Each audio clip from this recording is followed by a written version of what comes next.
Okay, so i-flex lang natin itong ating 3-door na Pajero. So, yan, kung mapansin nyo. 1992 ito. So, 34 years old na siya actually. Old but gold, nasabi nila. Pakita ko mamaya yung sa loob niya. Yan. Pansin nyo yung loob. Ano, tinanggal natin yung upuan dito sa likod. And ito, masyado siyang marami. Lilinisan pa natin yan. Matagal nang hindi nagamit. Pinalawang na. So ganda, palitan na lang yung ano na yan. So yun. Ito actually yung mas ginagamit ko compared dito sa isa.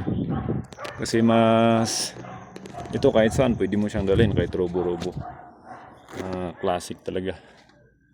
And actually original ito na Japan. Itong dashboard niya pinalitan na natin ng original na left hand na dashboard galing sa Fieldmaster. So inabangan lang natin yan sa marketplace.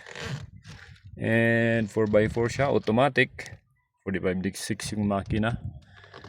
And yan. So ito actually is mostly DIY yung mga gawa dito. Tulad yan yung lagayan ng basket sa taas. Ito ring ating snorkel. Kinabit lang ko lang ito.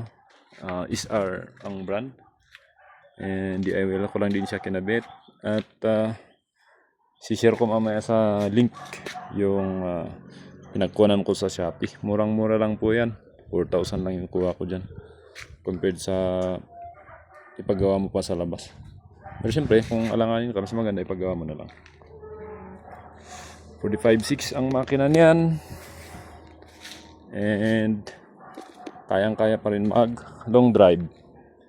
Kahit dire-diretso na 5 hours. Actually 5 hours yung pinakamatagal na nasubukan ko siya.